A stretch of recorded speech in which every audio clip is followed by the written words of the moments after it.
చలికాలంలో మన చర్మానికి చాలా చిక్కులు ఎదురవుతూ ఉంటాయి. వణికించే శీతగాలి మూలంగా మన చర్మం అంతా ఇట్టే పొడిబారిపోతూ ఉంటుంది. కాళ్ళు చేతులపైన పగుళ్లు వస్తూ ఉంటాయి. పెదవులు చిట్లుపోతూ ఉంటాయి. చివరికి పాదాలు జుట్టుకు కూడా చలి మూలంగా సమస్యల తాకిడి పెరుగుతూ ఉంటుంది. ఇక సోరియాసిస్ వంటి మొండి జబ్బులు ఈ చలి సీజన్లో మరింత ఉధృతంగా మారుతూ ఉంటాయి. ఈ నేపథ్యంలో చలిపులి దాడి నుంచి మన చర్మాన్ని కాపాడుకునేందుకు ఏం చేయాలి? వేధించే సోరియాసిస్ వంటి జబ్బుల్ని ఎలా అదుపులో ఉంచుకోవాలి? చలికాలంలో చర్మ సంరక్షణ కోసం ఏం చేయాలో, ఎలాంటి జాగ్రత్తలు తీసుకోవాలో ఇప్పుడు తెలుసుకుందాం.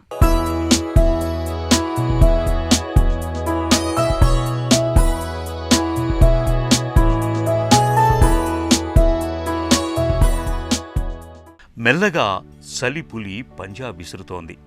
రాష్ట్రమంతా ఉష్ణోగ్రతలు బాగా పడిపోతున్నాయి. మన శరీరంలో ఈ చలిగాలుల దెబ్బకు మొట్టమొదట దెబ్బతినేది మన చర్మమే.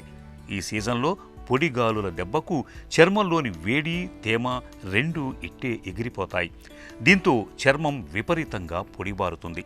ఫలితంగా చర్మంపై పగుళ్లు రావటం, దురదలు మొదలవటం, ఒకవేళ అప్పటికే ఎగ్జిమా, సోరియాసిస్ లాంటి సమస్యలు ఉంటే అవి మరింత తీవ్రమవుతాయి. ముఖం, పాదాలు ఎక్కువగా చలిగాలులకు గురవుతాయి కాబట్టి అవి పొడిబారి, పగుళ్లు బారి, రక్తం కారటం, ఇన్ఫెక్షన్లకు దారితీయటం లాంటి సమస్యలు కూడా తరచుగా కనిపిస్తూ ఉంటాయి. ఈ వాతావరణంలో చేంజెస్ వల్ల కూడా చర్మం పైన చాలా ప్రభావం పడుతుంది. చర్మం అనే కాదు, ఈ ఎంట్రికలు, గోర్ల పైన కూడా, పెదాల పైన కూడా మనం ఎఫెక్ట్ పడుతుంటుంది. సో ఈ చలికాలంలో అందరికి తెలిసినట్టే ఈ చలి పెరగడం వల్ల ఒంటిపైన ఉన్న తేమ మొత్తం గడ్డగట్టి ఎవాపరేట్ అయ్యి అవి మనకి చర్మం పగుళ్ళకి దారితీస్తుంటుంది. సో మనం ఫస్ట్ తీసుకోవాల్సిన ప్రికాషన్స్ ఏంటంటే మనం వాడే మాయిశ్చరైజర్స్. సో మనం మాయిశ్చరైజర్ దగ్గరికి వస్తే ఏదైనా మాయిశ్చర్ వాడుకోదలుచుకుంటే అది కలర్ ఉండకూడదు, స్మెల్ ఉండకూడదు. బాక్స్ పైన ప్రిజర్వేటివ్స్ అంటే అది పాడైపోకుండా కొన్ని రకాలమైన కెమికల్స్ యాడ్ చేస్తారు. అట్లాంటి ఉన్న మాయిశ్చర్స్ మనం అసలు దగ్గర కూడా రానివ్వకూడదు. వాటి వల్ల ఏమవుతుందంటే లాంగ్ టర్మ్ స్కిన్ డ్యామేజ్ అయిపోయి ఇంకా రివర్స్ అలర్జీలు వచ్చే ఛాన్సెస్ ఉంటాయి. సో ఇప్పుడు ఈ మాయిశ్చరైజర్స్ ఎలా వాడాలి? ఈ మాయిశ్చరైజర్స్ అనేది మన ఆక్యుపేషన్ బట్టి, అంటే కొంతమంది బయట పనిచేస్తూనే ఉంటారు, కొంతమంది ఇంట్లో ఉంటారు, కొంతమంది ఏసీ కింద ఉంటారు, కొంతమంది ఎండకు తిరగరు. అయినా కానీ మాయిశ్చరైజర్ వీలవుతే ముఖం పైనుంచి అరికాళ్ళ వరకు వీలైతే మార్నింగ్ ఒకసారి, ఈవినింగ్ ఒకసారి స్నానం చేసి వచ్చి తుడుచుకొని లైట్గా తేమ పైన అప్లై చేసుకోవడం వల్ల మనం వాడే మాయిశ్చరైజర్ చాలా బాగా పనిచేస్తుంది. ఈ మాయిశ్చరైజర్ స్నానం చేసి రాగానే తుడుచుకొని తేమ మీద పూసేసుకోవాలి. చలికాలంలో చర్మానికి ప్రధానంగా 3 రకాల సమస్యలు వచ్చి పడుతూ ఉంటాయి. ఒకటి, చర్మం పొడిబారటం వల్ల వచ్చే సమస్యలు. రెండోది, చలికాలంలో ఒకరి నుండి ఒకరికి వచ్చి పడే చర్మ వ్యాధులు. మూడోది, అప్పటికే చర్మ వ్యాధులున్న వారికి వాటి తీవ్రత పెరగటం. అందుకే ఈ సీజన్లో చర్మం పొడిబారకుండా చూసుకోవటం అన్నది అత్యంత ప్రధానం. తగినంత మోతాదులో నీటిని ఖచ్చితంగా తాగాలి. అవసరం మేరకు మాయిశ్చరైజర్లు వాడుకోవాలి. వస్త్రధారణ కూడా చర్మంలోని తేమ బయటకు వెళ్లకుండా ఉండేలా ఉండాలి. ఈ సీజన్లో విపరీతంగా కారం, మసాలాలు తినటం కూడా మంచిది కాదు. అతి చల్లని, అతి వేడి నీటితో స్నానం చేయరాదు.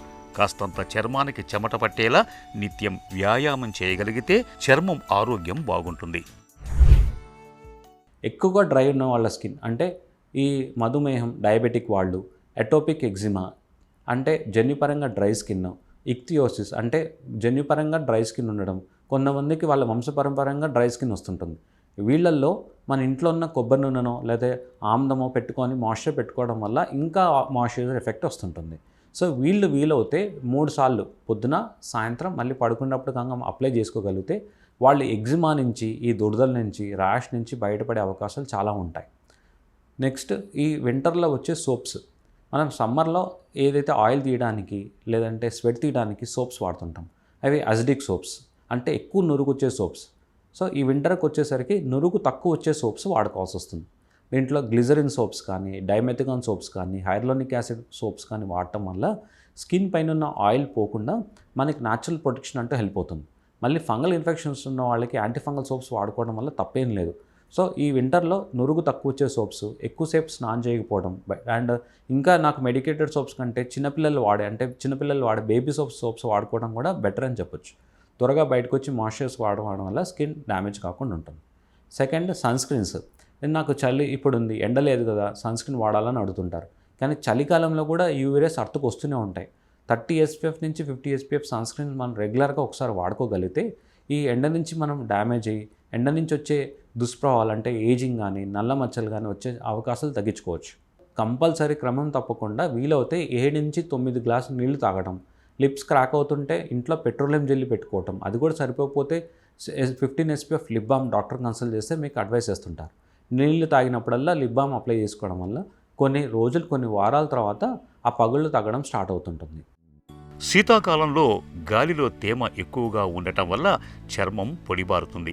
ఇలాంటప్పుడు దురద మొదలవుతుంది. గోకుతున్న కొద్దీ చర్మం మందంగా మారి మరింతగా సన్నటి ఘాట్లు, పగుళ్ళు కనిపించటం మొదలవుతుంది. ఈ సమస్యల్ని నివారించుకునేందుకు కొబ్బరి నూనె, ఆలివ్ నూనె, సన్ఫ్లవర్ నూనెను చర్మానికి తరచూ పట్టిస్తూ ఉండాలి. మార్కెట్లో దొరికే మాయిశ్చరైజర్లను వాడటం మంచిదే. స్నానానికి వెళ్లే ముందు ఒంటికి నూనె రాసుకోవటం వల్ల చర్మం పొడిబారకుండా ఉంటుంది. స్నానం చేసే నీటిలో కొన్ని చుక్కలు ఆలివ్ నూనెను కలుపుకోవటం వల్ల కూడా మంచి ఫలితం ఉంటుంది. గ్లిజరిన్ సబ్బులతోనూ సున్నిపిండితోనూ స్నానం చేయటం వల్ల శీతాకాలంలో చర్మం చక్కటి ఆరోగ్యంతో ఉంటుంది. హెయిర్ ఈ చలికాలం వచ్చేసరికి మనకి సమ్మర్లో ఏదైతే ఆయిల్ అవుతుందో స్కాల్ప్, వింటర్కి వచ్చేసరికి ఫ్రీజీ అంటే గట్టిగా అండ్ ముదురుగా రావడం స్టార్ట్ అవుతుంటుంది. సో ఈ మనం హెయిర్ కేర్కి వచ్చేసరికి కొంచెం గోరువెచ్చని నీళ్ళు, మనం నీళ్లు తాగే నీళ్ళు అంటే డ్రింకింగ్ వాటర్ తోటే హెడ్ బాత్ చేసుకోవడం, నురుగు తక్కువ వచ్చే షాంపూస్ చేసుకోవడం వల్ల హెయిర్ కండిషన్ డ్యామేజ్ కాకుండా ఉంటుంది. అలానే డైమెథికన్ కండిషనర్, హెయిర్ ఫ్రీజీ అయిపోయింది చలికి బాగా ఇట్లా చిక్కులు కడుతుందంటే హెయిర్ ఆయిల్ పెట్టుకొని డ్రింకింగ్ వాటర్తో తలస్నానం చేసుకొని కండిషనర్ అప్లై చేసుకొని మైల్డ్ వాటర్తో వాష్ చేసుకోవడం వల్ల ఈ ఫ్రీజీ హెయిర్ రాకుండా మనం చూసుకోవచ్చు. మనం అసలు పట్టించుకోవాలి ఏంటంటే చర్మం పైన గోర్లు, ఈ గోర్లు కూడా చలికాలం వచ్చేసరికి ఈ పగుళ్ళు అవటం, ఫంగల్ ఇన్ఫెక్షన్కి దారితీసే అవకాశాలు ఉంటాయి. సో చర్మం అది గోర్లు కొంచెం బ్రిటిల్ అయ్యి కొంచెం కలర్ చేంజ్ అవుతూ కొంచెం ఊడిపోతున్నట్టు అనిపిస్తుంటే కంపల్సరీ డాక్టర్ని చూపించుకొని అది ఫంగల్ ఇన్ఫెక్షన్ రూల్ అవుట్ చేసుకొని మనం ఆ నెయిల్ మాయిశ్చరైజర్స్ ఉంటాయి అవి యూస్ చేసుకోవడం వల్ల నెయిల్స్ బ్రిటిల్ కాకుండా ఉంటాయి. ఈ చలికాలంలో ఆటోమేటిక్గా డ్రై అవటం వల్ల ఈ సోరియాసిస్ చాలా ఇబ్బంది పడుతుంటుంది.